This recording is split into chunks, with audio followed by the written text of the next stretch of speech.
찍습니다. 시작. 너희가 말세에 나타내기로 예비하신 구원을 얻기 위하여 믿음으로 말미암아 하나님의 능력으로 보호하심을 입었나니. 아멘. 우리가 계약할 때 흔히 실수하는 것이 무엇이냐면 내용을 정확히 확인하고 또 내게 필요한 조건을 따라서 계약을 해야 되는데 대충 보고 계약을 했다가 나중에 그것이 문제됐을 때 손해를 보는 경우가 참 많고 아주 그 손해가 심각한 손해가 올 때도 참 많아요. 우리 멤버 중에 어떤 분은 사업체를 인수하고 오랫동안 사업을 했더랬어요. 사업체를 인수하고 오랫동안 했는데 어느 날 한 사람이 나타나서 그것이 내 것이다 그랬어요. 사실은 그 사업체를 판 사람이 그 사업을 투자하고 그리고 다 일구고 경영하고 그래서 팔았던 건데 실질적인 주인인데 새로 나온 주인은 뭐냐면 법적인 주인이었어요. 아무 일도 하지 않았지만 법적으로 주인이었어요. 주식회사를 만들어서 헤드에다 놔뒀고 사실은 그 사람도 아무것도 하지 않았는데 오랜 지난 후에 그것이 내 것이다 이래가지고 수가 됐어요. 법원에서 나타난 그 사람 것이라고 진단해 줬어요. 그 사람 것이라고 판결을 해줬어요. 그래서 오랫동안 했던 사업체를 고스란히 뺏긴 예가 있어요. 확인을 못한 거죠. 진짜 법적인 주인이 누구인지 확인 못하고 그래서 막대한 손해를 본 경우가 있어요. 자, 이럴 때 분명하지 않을 경우는 본인에게 참 많은 손해가 올 수 있다. 그런데 구원 문제에 있어서는 막연하게 혹은 불분명하게 여겨두고 있다가 정작 마지막 순간에 구원을 받지 못하고는 참 크게 아파할 수 있는 구원 문제를 잘못 알고 있으면 그 후유증은 참으로 크다라는 거예요. 그래서 우리는 구원이 결정되기 전에 이 문제는 확실히 하고 과연 우리는 어떤 상황에 있는가 알아볼 필요가 있고 또 우리 주변에 사랑하는 사람들의 구원 문제를 우리가 살펴보고 바로 안내할 필요가 있다고 봐요. 그러기 위해서 제일 먼저 구원이 무엇이냐 하는 구원에 대한 정의를 바로 내려야 돼요. 구원에 대한 이해가 필요해요. 세상에도 구원에 대한 말은 여러 각도에서 쓰이죠. 여러 방면에서 구원받다라는 의미로 쓰는데 성경에서도 마찬가지예요. 성경에서도 구원받다. 첫째, 병으로부터 나음을 받는 것을 구원받다라고도 말을 해요. 또 전쟁에서 이기거나 전쟁에서 피할 수 있는 것, 그것도 구원받다라고 말해요.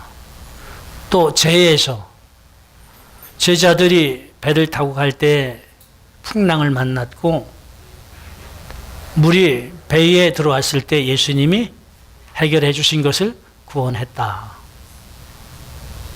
바울이 제수되어서 로마로 후송될 때에 일주야 풍랑을 만날 때 하나님께서 그들을 지켜주심으로 구원받았다. 재해에서도 구원받았다라는 말이 통하는 거죠. 이 세상에는 이렇듯 구원이라는 단어를 쓸 수 있는 일들이 많아요. 우리는 일상 살아가면서 구원받는 일이 많아야 될 줄 알아요. 당연히 이 세상의 문제에 있어서 구원받고 또 해결받아야 될 줄로 압니다. 그런데 더 중요한 것, 더 중요한 구원이 있는데 그 구원은 영혼 구원이에요. 영혼 구원이에요. 사실 베드로전서 1장 9절에 보면 믿음의 결국 곧 영혼의 구원을 받음이라 이렇게 말해서 영혼의 구원이라는 단어가 구체적으로 나와 있어요. 영혼의 구원이라는 말이 구체적이 나와 있는데 사실 영혼의 구원 이래 놓으니까 우리 영혼은 구원받는데 육체는 구원받지 않는다고 착각하기가 쉬워요. 그런데 실제 우리 영혼 구원은 영혼, 육체가 다 구원받는 것인 줄 믿으시기 바랍니다. 전인적으로 구원받는 것이다. 그래서 영혼 구원이라기보다는 저는 영생을 위한 구원, 혹은 영생의 구원 이렇게 말을 붙여주면 좋아요. 제가 말 붙이기를 참 좋아하죠. 왜냐하면 단어라는 것은 그 사건 개념을 설명하기에는 적합한 단어를 쓸 때 바로 이해가 되기 때문에. 자, 우리가 추구하는 구원은 뭐예요? 영생을 얻는 구원이다. 그래서 영생의 구원 이렇게 말하면 참 좋을 것 같아요. 근데 본문의 말씀에서는 이 구원에 대해서 뭐라고 말하고 있어요? 말세에 나타나기로 약속한 구원. 우리는 구원을 이미 얻었지만은 아직은 나타나지 않았어요. 우리는 이미 구원받은 사람들인 줄 믿으시기 바랍니다. 근데 아직 구원은 이루어지지 않았어요. 언제 이루어져요? 말세에 그 구원이 나타나게 되는 줄을 믿으시기 바랍니다. 근데 이 구원보다 더 중요한 것은 없어요. 이 세상 사는 동안, 아니 영원한 시간 속에서 이 구원보다 더 중요한 일은 없다. 그래서 이 구원의 중요함은 아무리 강조해도 부족함이 없어요. 그리고 하나님이 천지를 창조하신 목적도 이 구원을 이루시기 위해서요. 하나님이 천지를 창조하시고 역사를 계속해 가시는데 하나님 무엇 때문에 역사를 계속 주관해 가세요? 이 구원을 주시려고, 많은 사람에게 이 구원을 주시려고. 우리 사람들도 이 세상에 왜 태어나고 있어요? 이 세상에 태어난 목적은 한 가지, 하나님의 경건한 자녀가 되는 것. 다시 말하면 이 구원을 얻는 것이야말로 이 세상에 태어난 진정한 목적인 줄 믿으시기 바랍니다. 그래서 이 세상에 살면서 이 영원한 구원을 얻지 못한 사람은 사실 실패한 사람, 최악의 실패한 사람이에요. 그 고통도 최악으로 받는 사람이 되고 마는 거예요. 그래서 다른 건 몰라도 영생은 꼭 얻어야 되는 줄 믿으시기 바랍니다. 이 구원은 꼭 받아야 되는 줄 믿으시기 바랍니다. 그렇다고 하면 어떻게 영생을 얻을 수 있는가 하는 점이에요. 어떻게 영생을 얻을 수 있을까요? 성경은 뭐라고 말하죠? 오직 믿음. 오직 믿음으로만 영생을 얻을 수 있다고 말해요. 그래서 성경의 요절이라고 하는 요한복음 3장 16절에서는 뭐라고 말해요? 하나님이 독생자를 주셨다. 하나님 독생자를 주셨으니 누구든지 저를 믿는 자마다 멸망치 않고 영생을 얻게 하려 하심이라고 했어요. 이 구절에 보면 믿음의 대상은 예수님, 구원의 조건은 믿음, 분명하게 말하고 있어요. 그래서요, 상당히 혼란한 많은 개념들을 하나님께서 요약해 주셨어요. 아주 심플하게 안내해 주셨어요. 믿음의 대상은 누구라고요? 예수님. 구원의 방법은 뭐라고요? 오직 믿음. 세상에는 믿음의 대상이 참 많아요. 큰 나무도 믿음의 대상일 수 있고요. 그렇죠? 또 큰 바위도 믿음의 대상일 수도 있고요. 나무를 깎아서 혹은 돌로 빚어서 흙으로 빚어서 어떤 신의 형상을 만들어 놓고 우리는 그 신의 형상에 대해서 숭배하는 사람들도 많이 봤어요. 이 세상에는 믿음의 대상이 참 많아요. 사람조차 믿음의 대상이에요. 그런데 영생을 얻기 위한 믿음의 대상은 한 분밖에 안 계세요. 그분이 누구라고요? 오직 예수 그리스도.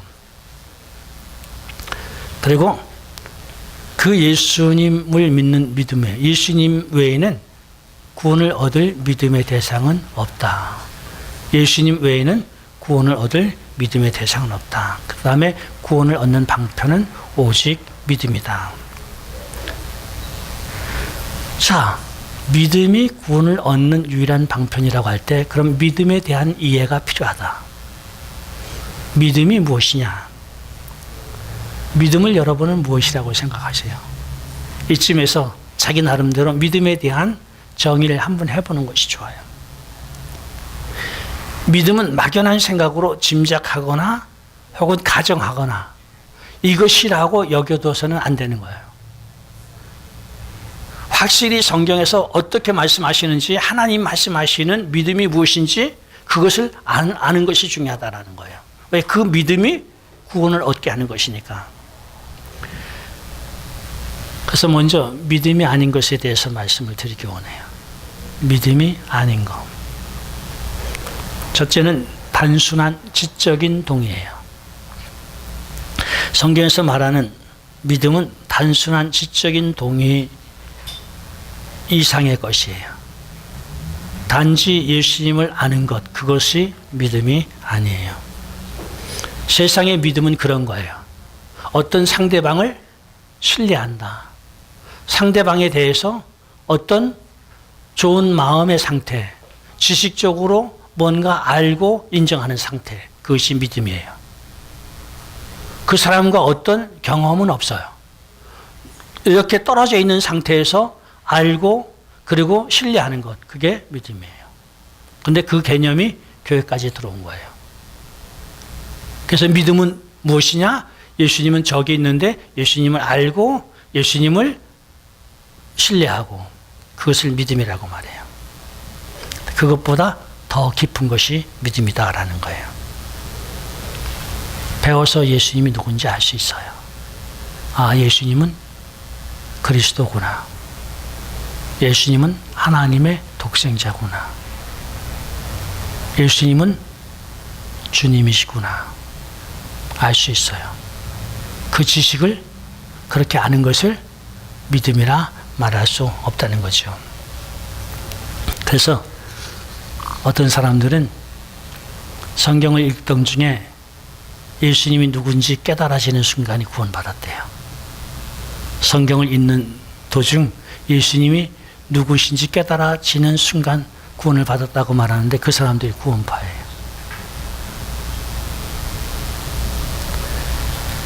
믿음은 단순히 지적인 변화를 말하는 것이 아니에요.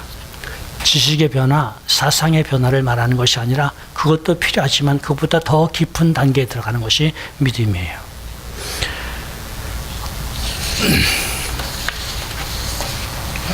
두 번째는 단순한 고백이에요. 고백도 필요하지만 단순한 고백 이상의 무엇이에요? 교회가 고백과 경험을 구분하지 못하는 경향이 있어요. 누가 어떤 사람에게 사랑을 고백했다고 생각해 봐요. 그럼 사랑의 관계가 이루어졌을까요? 누가 집을 사겠다고 선언을 했어요. 고백을 했어요. 그럼 집이 사진 걸까요? 그렇지 않아요.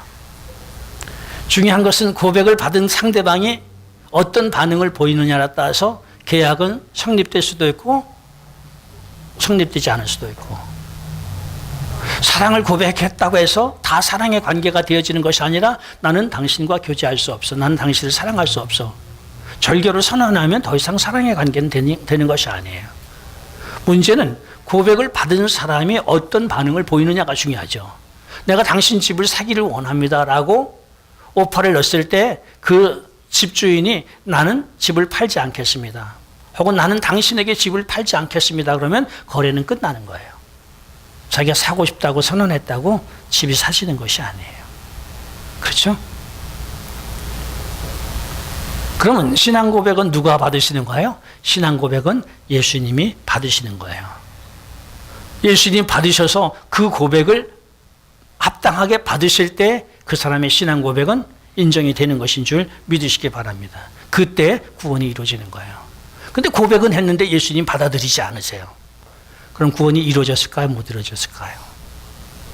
근데 많은 사람들은 고백했던 자체로 자기는 구원받았다고 착각하고 있어요. 사도행전 2장에 보면 베드로가 예루살렘에 서서 설교를 했어요. 놀라운 일이 있었어요. 이 세상 역사 속에 처음으로 오순절 다락방에 성령님이 마셨어요. 성령님이 마시고 많은 기사와 이적들이 나타나기 시작하는데 베드로가 예루살렘 성에 서서 너희가 보고 들은 이것을 너희가 죽인 예수 그분이 우리에게 주셨다라고 선언하자 그 말을 들은 많은 사람들이 어찌할꼬 물어봐요. 율법 시대에서 은혜 시대로의 전환이었어요. 역사 속에서 위대한 일이 지금 시작되고 있는 중에 율법 시대에 살던 사람들이 예수 그리스도를 통해서 주시는 은혜를 어떻게 받을 것인가에 대한 궁금한 마음이 있었던 거예요. 어찌할꼬. 그때 베드로는 중요한 얘기를 해요. 너희가 회개하여 죄사함을 받으라.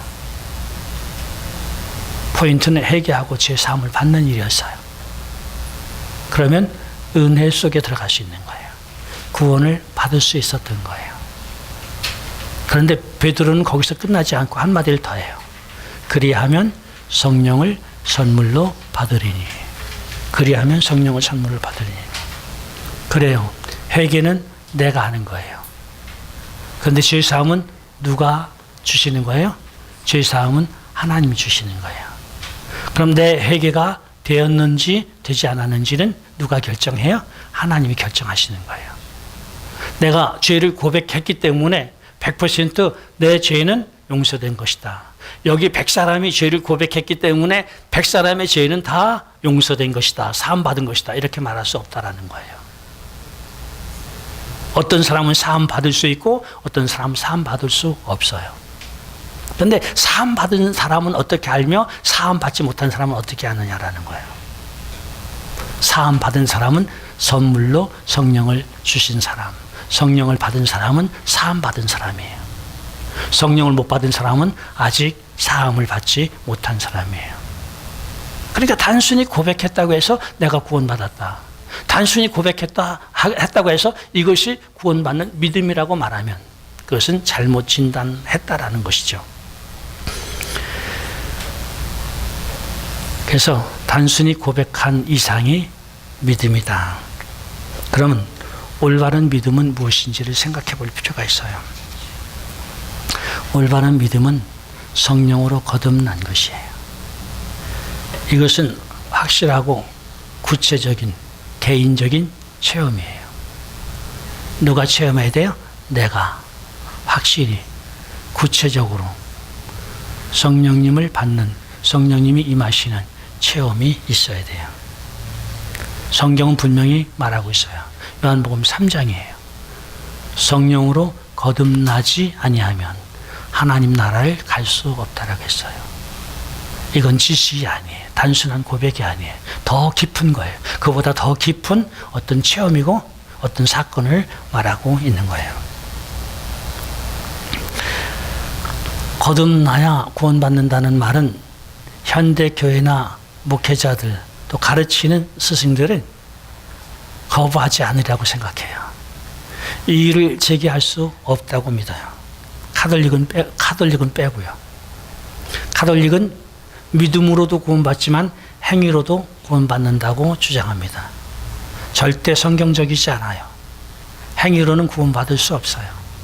믿음으로만 구원받을 수 있는데 그 믿음이 거듭남의 믿음인 줄 아시기 바랍니다. 그런데 거듭남으로 구원받는다라는 말에는 이의를 제기하지 않는데 거듭남을 설명하는 데 있어서는 오해가 많아요. 거듭남을 잘못 설명하는 경우가 참 많아요. 어쩌면 현대교회가 대다수 거듭남에 대해서 잘못 설명하고 있는지 모르겠어요. 심각한 거예요. 심각한 거예요. 앞서 말한 대로 단순히 고백을 거듭남으로 보는 경우, 오해하는 구절은 아마 대표적인 구절이 고린도전서 12장에 성령으로 아니하고는 예수를 주로 시인할 수 없나니라는 구절일 거예요. 대부분의 사람들은 이 구절을 예수님을 주로 시인하면 성령으로 거듭난 것이다라고 해석을 해요. 성경은 그 말을 어디에서도 지지하지 않아요. 예수를 주로 시인하는 것이 성령으로 거듭났다라는 해석, 지지하지 않아요.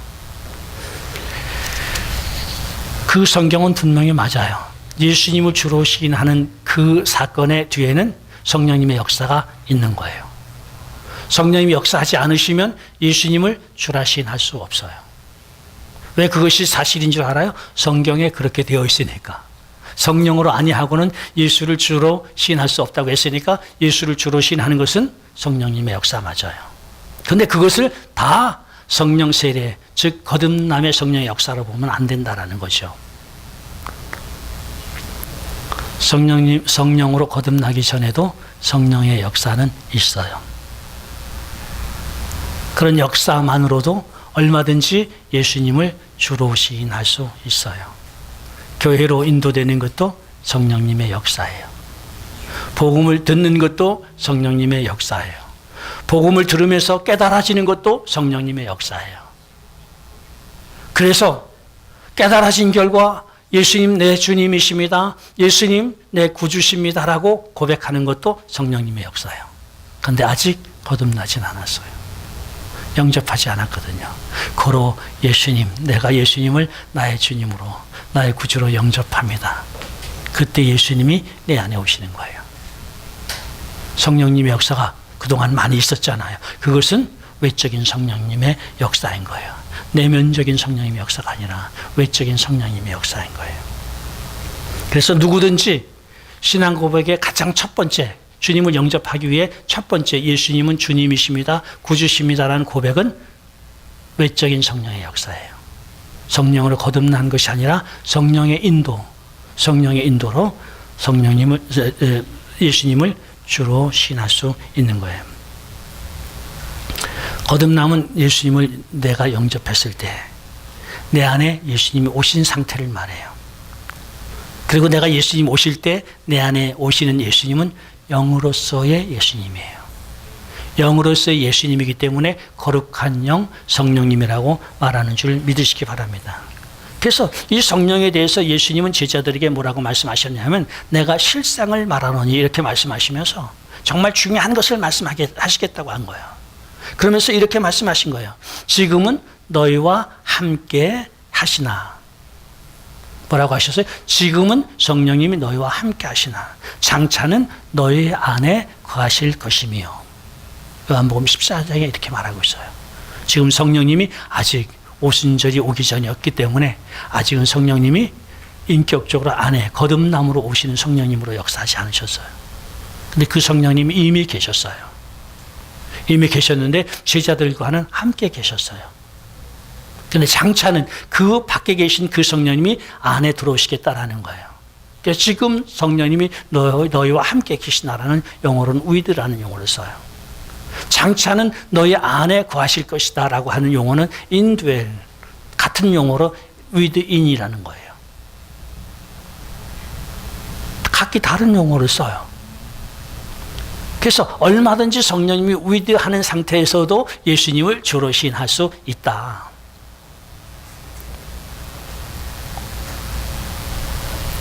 그리고 로마서 8장 9절에는 이렇게 말씀하고 있어요. 만일 너희 속에 하나님의 영이 거하시면 너희가 육신에 있지 아니하고 영에 있나니 누구든지 그리스도의 영이 없으면 그리스도의 사람이 아니니라.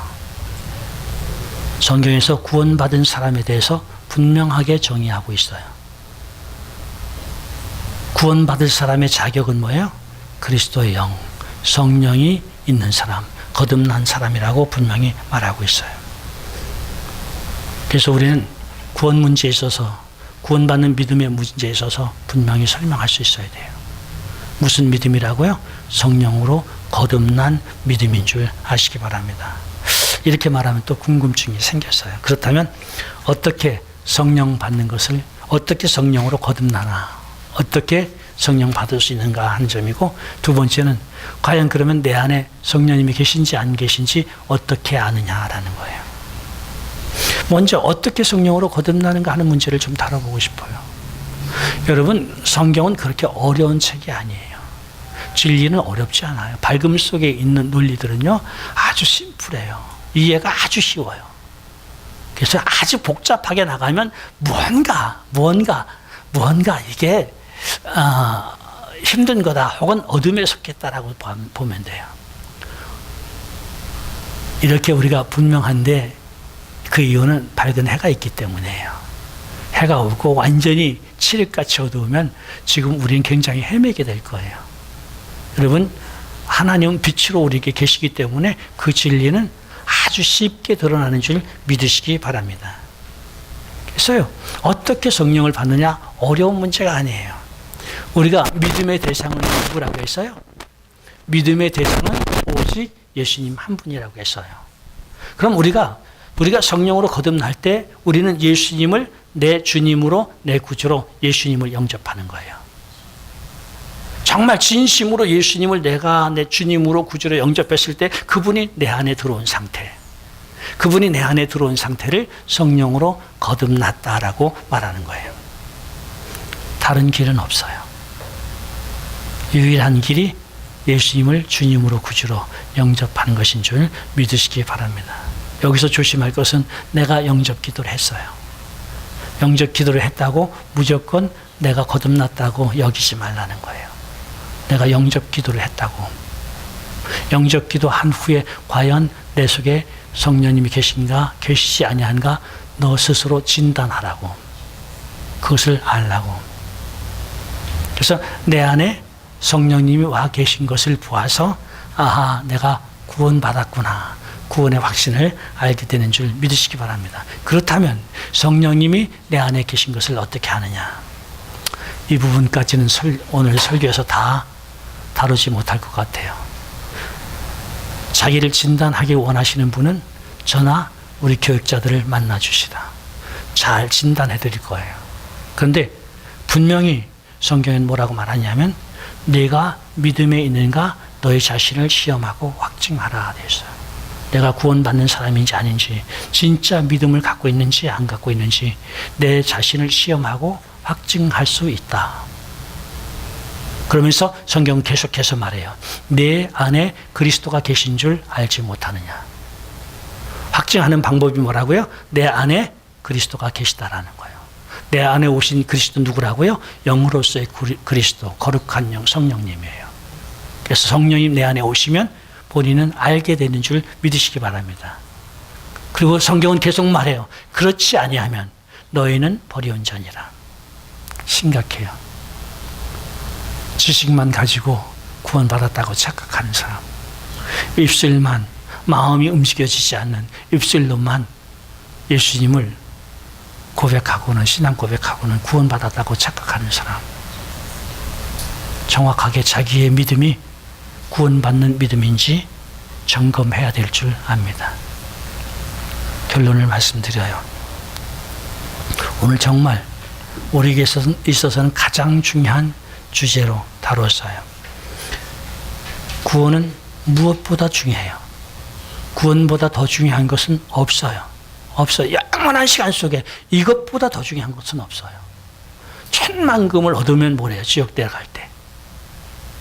내가 우리 가족을 아무리 사랑하면 뭐예요? 그 사랑, 이 세상에서는 사랑했지만 그 가족이 지옥에 가는데, 그래서 어떻게 사랑이라고 말할 수 있고요?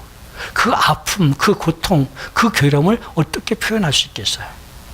그래서 구원은 결코 아무도 놓쳐서는 안 되는 가장 중요한 것이고 우선되어져야 할 것이다라는 거예요. 그런데 그 구원은 오직 믿음으로만 얻을 수 있고, 그 믿음은, 구원 얻는 믿음은 성령으로 거듭난 것을 믿음이라고 하고, 성령으로 거듭나는 방법은 예수님을 나의 주님으로 구주로 영접하는 것밖에 없다라는 거예요. 그럼 예수님을 구주로 주님으로 영접할 때 예수님이 내 안에 오실 수도 있고 안 오실 수도 있다. 그것은 누가 결정하신다? 주님이 결정하신다. 그래서 내가 고백했지만은 구원 받았는지 못 받았는지, 주님을 영접했는지 안 하는지 어떻게 안다? 내 속에 성령님이 와 계시면 그것을 보아서 아, 내가 구원 받았구나. 성령님이 계신 줄 모르면 아, 아직은 아니구나. 이게 성경의 가르침인 줄 믿으시기 바랍니다. 잘 모르겠는 사람 지금 진단해 보세요. 내 속에 성령님이 계신지 안 계신지 진단해 보세요. 진단해 보는데 내 안에 성령님이 계신지 모르겠다. 그리스도가 계신지 모르겠다. 이런 사람은 그 문제에 대해서 심각하게 고민하고 확인하고, 그것이 정말 내 안에 그리스도가 계시지 않은 것으로서 그런 생각이 드는 사람이라고 하면 빨리 주님을 영접해야 하는 필요가 있는 줄 아시기 바랍니다. 기도하도록 하겠습니다. 함께 기도해요. 우리가 구원받았다 할지라도 우리 주변에 구원받지 못한 사람, 혹은 구원받았다고 착각하는 사람에게 우리는 이 복음을 전해줘야 되는 줄 믿으시기 바랍니다. 오늘 우리가 찬양 부르면서 제 마음에 많은 감동이 있었어요. 제 마음의 감동은 그거였어요. 예수님의 심장 가지고, 나는 예수님의 심장을 생각할 때는 예루살렘을 바라보시고 우시던 주님의 눈물을 기억해요. 주님의 눈물이 우리 속에 있어야 될 줄로 알아요. 그래서 아직도 복음을 듣지 못하고 멸망해가고 있는 사람, 복음을 들었지만은 바로 이해하지 못하고 구원받았다고 착각하지만 실상은 구원을 놓칠 사람들, 이 모든 사람들이 바로 주님에게는 눈물인 줄 아시기 바랍니다. 그래서 그들에게 우리가 복음을 바로 전할 필요가 있다. 주님, 우리에게 복음을 전할 수 있도록 우리를 도와주세요. 주님 앞에 간절히 한번 기도합시다. 통성으로 한번 기도하도록 하십시다.